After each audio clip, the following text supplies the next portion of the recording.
Hi, boss. Okay, got it. I'll handle the entire model. Clean it up, deliver it perfectly. But sure. Put someone above me who hasn't opened the company's main modeling software ever, so he can learn and I get paid the same. Yeah. Okay, bye. Sounds ridiculous, right? Yet it happens every day in many architecture and engineering firms. This video might piss you off because the very things you're doing to grow, they might be the ones holding you back. But if you stick with me, I promise, a few weeks from now, you'll be glad you heard this.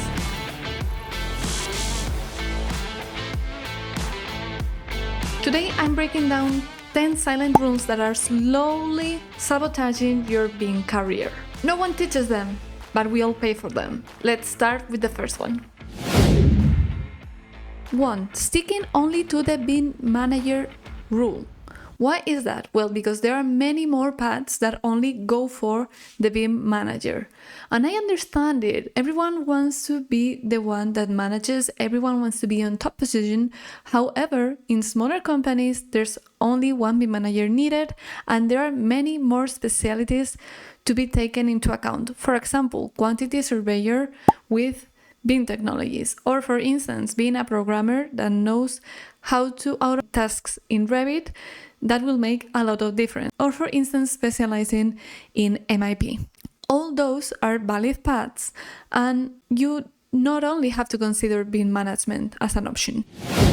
Second one, not negotiating your salary. Now, people that negotiate their salary are few and far between, and it's actually surprising how much people from those that do negotiate their salary do get a raise.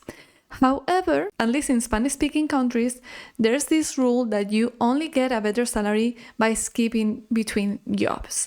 And although that may be one approach, okay, there are many ways of getting up to that point of salary negotiation that do not require skipping from one company to another, no matter what they've told you.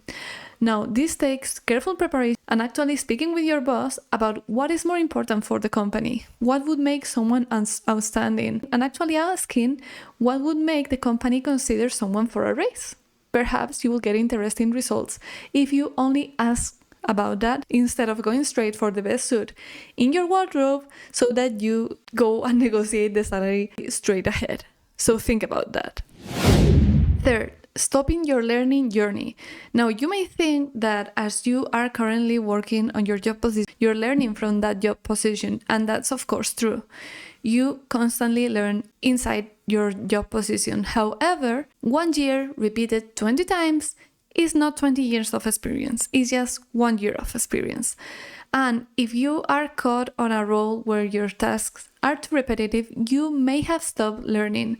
And I think that learning is essential to be up to date, because what happens if they sack you from that job and suddenly you find yourself without knowledge, without up-to-date knowledge? You will be left apart from the market for a long time. So it's better to always be up to date.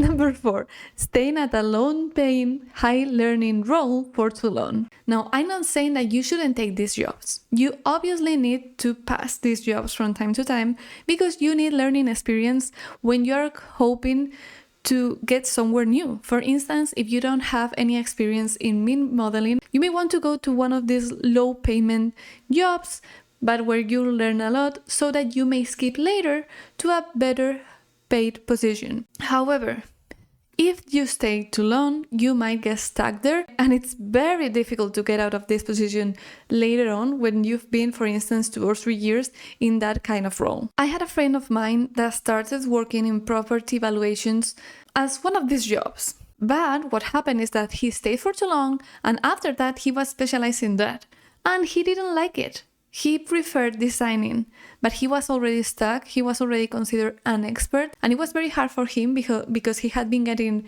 rises in his job salary to take a step back, consider that he really didn't like that, and change. So be careful with that. And that links directly to number 5.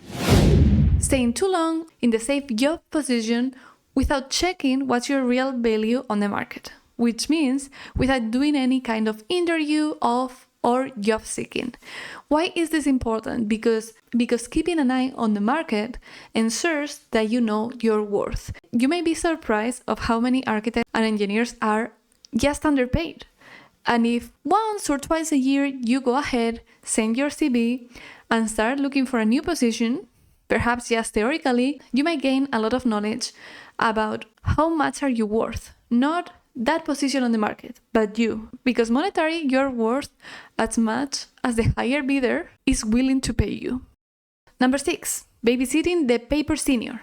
Who's the paper senior and why am I talking about babysitting? You know who the paper senior is.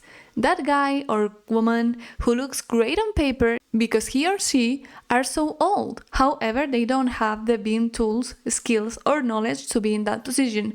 But they have put him or her above you so that you may help them. Now, I'm not telling you to completely ignore them. That will be just rude. But if the company decides to put someone like that above you, you don't need to be constantly feeding them knowledge that you have and they don't. Why? Because if you do that, you are omitting your job. You're taking hours from your job to do someone else's job, because learning that should be their job from now on if they don't have the knowledge. So you shouldn't take the company responsibility there. So instead of doing that, what should you do? Well, you probably should leave that person to fall on their own. I'm not telling you should push them. No, but I'm telling you that if they're not where they are supposed to be, and perhaps you are the one that is better for that job, just don't do their job. And that way, perhaps they will consider you for that position.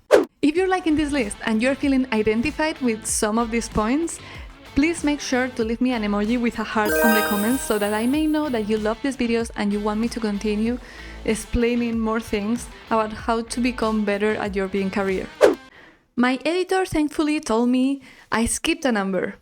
Same as technicians, architects and engineers often skip this point, which is assigning time to sell your work. Now, why is this important? And when I told my students from the Dynamo Python Mastery the percentage of time they were expected to use explaining their jobs and explaining their value, they went into shock. And it's normal because as technicians, we're not used to having to actually communicate to another human being what's the value of our job. So this is important because someone that doesn't understand your value, someone who doesn't understand what you do, is not going to recognize you or give you a raise, obviously, because they don't know what you're doing. So you need to save a time during the week, at least save a percentage of the time to actually communicate to that person who can make a difference in your career what's your value and why your job is important and what are you giving to the company. Now, you aren't going to go directly and tell him or her, look, I'm a super top worker, so please recognize me. No, you're not. You're going to find out an excuse, maybe something about the project that was curious or that you really want their opinion on. And in that period of time, you're going to be telling them what you are giving to the company, what values you're giving them, what is your work, and what results you're getting. So this is super important because when it comes to your boss's mind, who am I going to promote? They are going to think immediately of the person that they know is doing a good job. Now, number 8, turning into the BIM preacher. You know, that person who is always talking about BIM and how we do this badly with the software, how we do this other thing badly with the software, and he or she is complaining all the time. Now, if you are a person with a highly knowledge of technical skills, this may sound strange to you to even mention, but you're sure that some things are just going to go badly on the project if they're not done correctly. And that's true. I'm not denying your knowledge. You may get the creeps when you're seeing someone drawing a white field region just before the delivery is made so that we don't have any confused views or that also that we may cover a mistake that we did in the model. Because you know that when someone goes badly on the BIM project or on the model, they come to you, the team comes to you. So you are always preaching like, We shouldn't do this like that. We shouldn't do that like the other type. We shouldn't edit that family that way. And I completely get you. It's painful when you see future technical debt. That means that you know that putting up patches today will cost more time in the future. But please don't be that guy. Number 9. And this one, I know it's going to be painful. It's going to cut deep. Let's get rid of it. So let's affront it. Being too good of a modeler. How can that possibly be? Making my job correctly is going to make me a less desirable candidate? Well, yes, but let me explain you why. When you're too good of a BIM modeler, it's very possible that you are holding more projects than those of your teammates in the same role, in the same position. Imagine that the median of your teammates is 1 or 2 projects, and you, however, have 5 to 7 projects, or perhaps, and here is the trick, you have 1 or 2, but they are the bigger ones. So in this position, the company becomes dependent on you actually doing the work of 3 or 5 people, and you are irreplaceable in that role. So when it comes to giving someone a rise, to selecting someone as a BIM manager, guess who they're going to choose? Not you. The second or third best. Why is that? Because the company is not dependent on these people being the greater modelers. However, they are dependent on you. So what can you do to avoid this? Always keep in mind the workload that the other teammates have. Because, believe me, being the best is not always the best for you. Last but not the least, thinking the change will come when someone above you recognizes your effort. Now, this is completely ridiculous because you're expecting exterior recognition without putting in the sales work. So no one is going to consider a job, which is a team job, such as project modeling or project design, and think, I'm sure that Jonathan did a great job. This project is done 80% by Jonathan, so let's give him a raise. No, they just look at the job well done and they consider it a team effort. So in order for someone to recognize your effort, you have to actually measure it and communicate it in a friendly way. So remember to take those hours for the sale effort. I hope this video will be super useful for your BIM career. If you have found it useful, please remember to leave me the heart emoji. And have any of these resonated with you? If so, leave it on the comments too. And I'll see you on the next video. Bye bye!